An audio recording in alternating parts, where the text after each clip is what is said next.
CPIM और youth wing जेकेडीवाईएफ ने बेरोजगार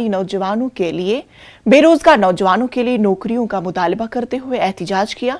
Jammu Kashmir democratic youth federation के मेंबरान प्रेस एनक्लेव श्रीनगर में एहतिजाज किया। उन्होंने इल्जाम लगाया कि हुकूमत ने वादा किया था कि आर्टिकल 370 को खत्म करने के बाद नौजवानों को मुलाजमतें फराहम की जाएगी, लेकिन हुकूमत अपने ही वादे को पूरा करने में नाकाम रही।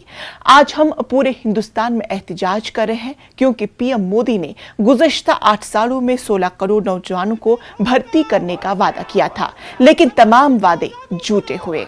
उन्होंने ये भी कहा है कि बागबानी का शोबा हुकूमत की पॉलिसियों से बुरी तरह मुतासिर है, इसीलिए वो फल काश्तकारों के लिए एमएसपी का मुतालबा कर रहे हैं।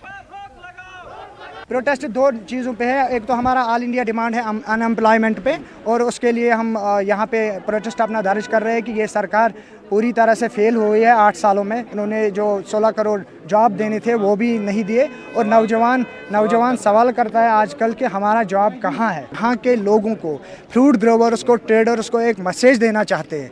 सरकार का तो हमें पता ही है, ये जम्मू कश्मीर का बैकबोन, इकोनॉमिक बैकबोन तोड़ना चाहते हैं, लेकिन हम कतई ये बर्दाश्त नहीं करेंगे और ना ही ये होने देंगे। और हम उन किसानों, उन लोगों, ट्रेडर्स से ये मैसेज देना चाहते हैं, Jammu Kashmir democratic youth federation हर मंडी में जाके इस पे कैंपेन चलाएगा, साथ में किसान तहरीक और सीपीएम साथ होगी, इसमें कैंपेन चलाएगा और उनको निराश होने की ज़रूरत नहीं है। और हम एलजी सरकार को ये बोलना चाहते हैं, बड़े बड़े दावे ना कीजिए।